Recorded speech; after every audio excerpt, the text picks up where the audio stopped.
Et à la veille de la journée nationale de réflexion sur le don et la greffe d'organes qui sera célébrée demain, focus ce soir sur un sujet qui préoccupe toujours les Polynésiens. Sachez que depuis le 29 août 2013, le don d'organes est légalement possible en Polynésie. Un espoir, vous le savez, pour la centaine de Polynésiens dialysés en attente d'un rein, par exemple. Donc, pour aller un peu plus loin sur la question, Ayata Tarhao, vous êtes avec nous.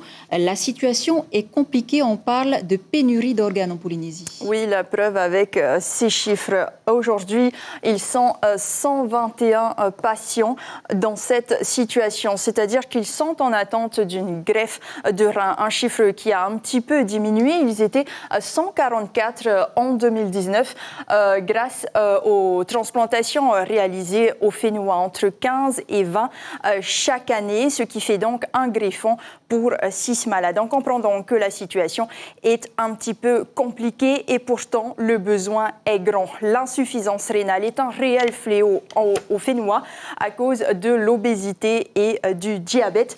L'année dernière, 550 patients étaient dialysés, un chiffre qui ne cesse d'augmenter et qui ne cessera de croître dans les années à venir puisqu'une cinquantaine de cas sont recensés chaque année. Et donc, pour eux, pour leur traitement, la transplantation reste la meilleure solution, le meilleur traitement, et il est aussi plus économique, Chiquita. Ça reste un sujet sensible. Pourquoi autant de réticences? Eh bien, selon l'association Don de Vie qui œuvre auprès de ces malades et qui s'occupe de sensibiliser le plus grand nombre, eh bien, ce serait le rapport au corps qui est un réel frein.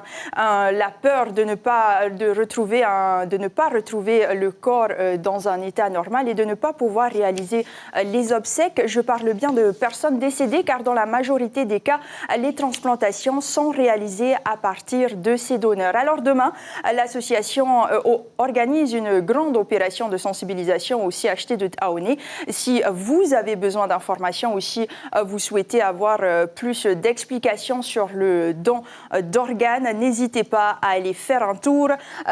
Depuis 2013, 121 personnes ont eu la chance de recevoir un nouveau rein. Elles ont donc une nouvelle vie aujourd'hui. Et puis, il faut savoir que nous sommes donneurs. Nous pouvons être donneurs à partir de l'âge de 13 ans.